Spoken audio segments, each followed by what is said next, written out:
یہ بر صغیر کے علماء کو اللہ رب العزت نے احادیث پاک میں وہ ملکہ عطا فرمایا، وہ مہارت، وہ اسپیشلائزیشن ان کے پاس ہے، ایکسپرٹ آف دا حدیث پاک ہیں کہ ان کے پائے کا اس دھرتی پہ بر صغیر میں آپ کو نہیں ملے گا۔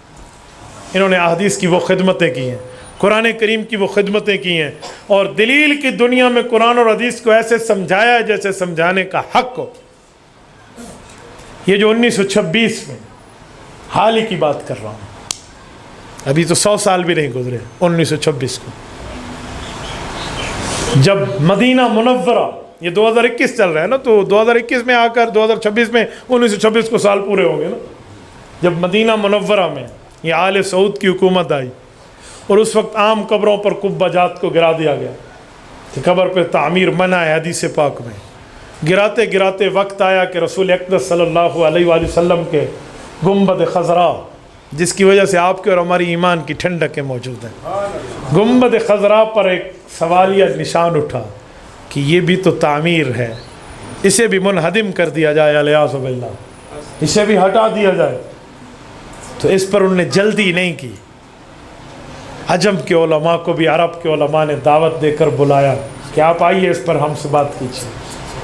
تو امت مسلمہ کے قیادت دارالعلوم دیوبند سے حضرت مولانا خلیل احمد سہارنپوری رحمۃ اللہ تعالیٰ علیہ کی موجودگی میں جس نے گفتگو کر کے کی ہے، اس کا نام علامہ شبیر احمد عثمانی رحمۃ، بانی پاکستان ہے، ملک پاکستان کے بانی قائد اعظم محمد علی جناح نے ان کو ہر موقع پر قدم بقدم ساتھ رکھا ہے، اور قائد اعظم نے ان کا اتنا ساتھ رکھا ہے کہ جب پاکستان کا پرچم لہرایا جا رہا تھا تو علامہ شبیر احمد عثمانی کو دیا تھا کراچی میں، یہ old capital of the my country, ہمارے ملک کا جو پرانا دارالخلافہ ہے، وہاں کراچی میں پہلا پرچم علامہ شبیر احمد عثمانی دارالعلوم دیوبند کے ثبوت نے لہرایا، اور مغربی پاکستان ڈھاکہ میں مولانا ظفر احمد عثمانی نے لہرایا۔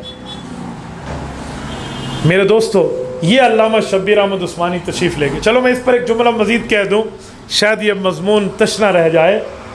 بعض لوگ کہتے ہیں کہ علامہ شبیر احمد عثمانی کا ساتھ قائد اعظم کا کیوں تھا؟ بھائی اس ساتھ نے قائد اعظم کے نظریات اور فکریات کو بدل دیا تھا۔ جو بچپنے سے اور فیملی سے ملے تھے وہ نظریات نہیں رہے تھے، وہ تھے جو علامہ شبیر احمد عثمانی کے تھے۔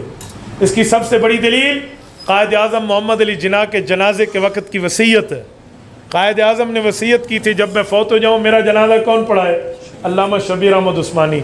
بھائی وفات کے وقت بندہ جتنا ہی گیا گزرا کیوں نہ ہو، لیکن وہ چاہتے ہیں کہ میرے مذہب کا جو اچھا عالم ہے وہ میرا جنازہ پڑھائے۔ تو قائد اعظم نے کسی اور کی وصیت ادھر ادھر کی کیوں نہیں کی تھی جن کے مذہب کے ساتھ آج کل لوگ قائد اعظم کو جوڑتے ہیں؟ انہی کی وصیت کیوں نہیں تھی؟ وہ کوئی ان میں سے کوئی مولوی موجود نہیں تھا، کیوں قائد اعظم کے اے ڈی سی نے زیارت کوئٹہ بلوچستان سے فون کر کے علامہ شبیر احمد عثمانی کو یہ قائد اعظم کی درخواست پہنچائی تھی کہ علامہ ان دنوں میں کراچی سے باہر سفر نہ کرنا، قائد اعظم کہہ رہے میری طبیعت بہت خراب ہے، ہو سکتا ہے میں دنیا سے رخصت ہو جاؤں تو میرا جنازہ آپ نے پڑھنا۔ تو بھائی ایسے ان سے متاثر نہیں تھے، اس کی شخصیت نے بدل کے رکھ دیا تھا ان کی شخصیت کو۔ تو یہ علامہ شبیر احمد عثمانی عرب تشریف لے گئے، عرب علماء نے حدیث پاک کے انبار لگا دیے کہ حدیث پاک میں قبر پہ تعمیر نہیں ہے، قبر پہ تعمیر نہیں ہے، قبر پہ قبہ نہیں ہے، قبر پہ بنانا کچھ بھی نہیں ہے، قبر پہ کنسٹرکشن کرنا یہ حضرت علی کی روایت میں منع ہے۔ واقعی ہے، بات تو ٹھیک ہے۔ اب علامہ عثمانی رحمہ اللہ جب کھڑے ہوئے نا تو کہا اے عرب کی اولادو، آپ صحابہ کرام کے بعد اس دھرتی پر دین کی خدمت کے لیے تو بیٹھ گئے، لیکن میں دلیل کی دنیا میں اس حدیث پاک کا انکار نہیں کرتا جو آپ نے کہا۔ یہ تمام احادیث میری آنکھوں کا سرما میرے سر کے اوپر علی الراس والعین مجھے ایکسیپٹڈ ہے، مجھے کوئی انکار نہیں ہے۔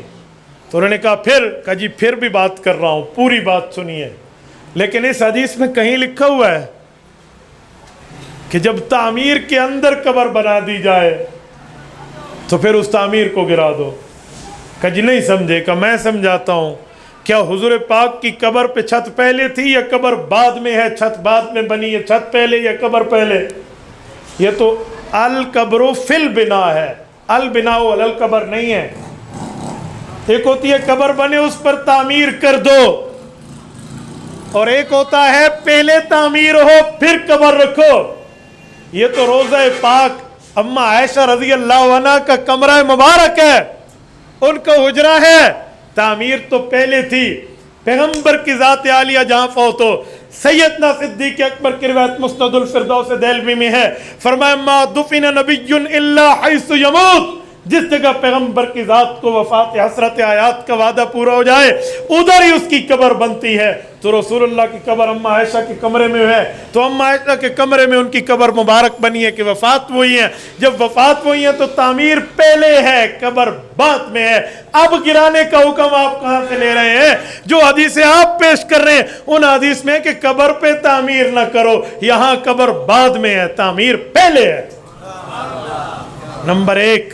نمبر 2, اگر آج آپ نے قبہ گرا دیا کہ چلو چھت تو پہلے تھی اب قبہ بعد میں بنا تو گرا دیں, آج آپ کی طاقتیں ہیں.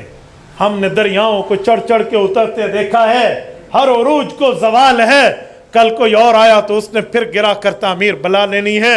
یہ نبی کے روزے کا گنبد بادشاہ اطفال بن جائے گا, بچوں کا کھیل بن جائے گا. اور پیغمبر کی ذات کے اوپر بنے ہوئے اس قبے کو کھلواڑ نہ بناؤ, بس جو ہے اسے رہنے دے.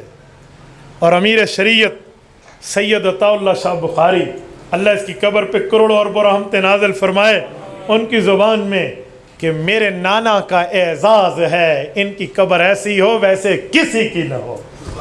تو یہ مقام ٹھہرا رہے. تو علامہ عثمانی کی وجہ سے یہ جگہ ٹھہری رہی. تو اللہ نے علماء دیوبند کو اس طرح مقامات و درجات و رتبات سے نوازا ہے. انہوں نے اس طرح حدیث پاک کی خدمت کی ہے کہ ان کا لوہا عجم تو کیا عرب نے بھی مانا.